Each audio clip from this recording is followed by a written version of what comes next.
आपको लगता है कि अंबेडकरवाद देश की जरूरत है?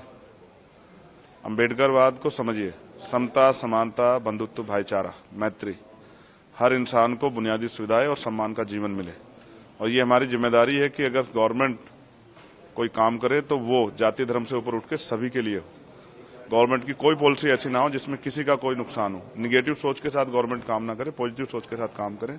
देश की आजादी के इतने साल बाद भी अगर लोग लंबे समय से बुनियादी सुविधाओं से वंचित हैं तो इसके लिए सरकारें जिम्मेदार हैं।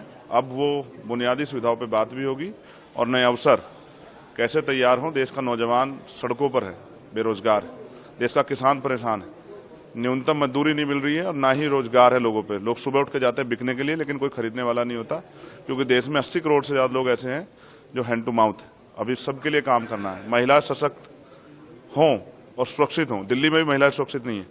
उन महिलाओं को फील कराना है कि वो भी इस देश में बराबर की इज्जत के साथ जिए। अभी तो सरकार ने सब झूठे वादे किए हैं।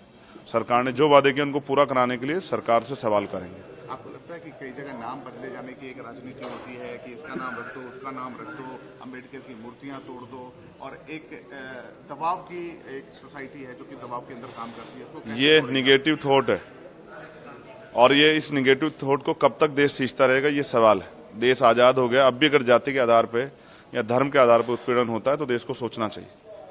लोग इंसान है और इंसानों की वैल्यू होनी चाहिए। अगर कोई जाति धर्म के नाम पे किसी का के साथ शोषण करेगा तो ये एक्सेप्ट नहीं किया जाएगा। और लोग मरने के लिए पैदा नहीं हुए, चाहे वो माँ सोने की चम्मच से दूध पिलाने वाली माँ हो या चाहे वो टूटी चम्मच से। हर माँ को अपने बेटे से प्यार है। सबकी जीवन सुरक्षित होना चाहिए। एक आखिरी सवाल है आपसे। मेरे जैसे बहुत सारे लोगों की जरूरत है और मैं प्रयास करूंगा आजाद समाज पार्टी के जरिए वो पार्लियामेंट में आए। एक आखिरी सवाल है। प्रधानमंत्री मोदी कहते हैं कि ईवीएम में किसी ने दोष नहीं दिया इस बार के रिजल्ट में। आपको लगता है कि ईवीएम में कुछ गड़बड़ी है या फिर ऑपोजिशन का एक बहुत बड़ा चिन्ह है ईवीएम? देखिए, जिन चीजों पे संदेह होता है उन पर चर्चा होती है। पिछली बार भी बहुत सारी चर्चा हुई थी और चर्चा होनी इसलिए भी जरूरी है क्योंकि ये लोकतंत्र ही हमारी सबसे बड़ी पूंजी है। हमने यही कमाया। इसमें रानी का बेटा राजा नहीं बनता है, राजा वो बनता है जिसको जनता मत देती है। तो अगर कहीं भी संदेह होता है तो उस पर सवाल खड़े होने चाहिए, उसका जवाब उसको इलेक्शन कमीशन को भी और सरकार को देना चाहिए। एक्सपेंशन कैसे करेंगे यूपी में? बहुत मेहनत करेंगे, गांव-गांव जाएंगे, लोगों को जोड़ेंगे, पूरे देश में करेंगे। बहुत बड़ी जिम्मेदारी है और वो एक बहुत बड़ा समाज उम्मीद लगाए बैठा है कि चंद्रशेखर आजाद के जरिए बाबा साहब अम्बेडकर और माननीय काशीराम साहब का अधूरा सपना पूरा होगा।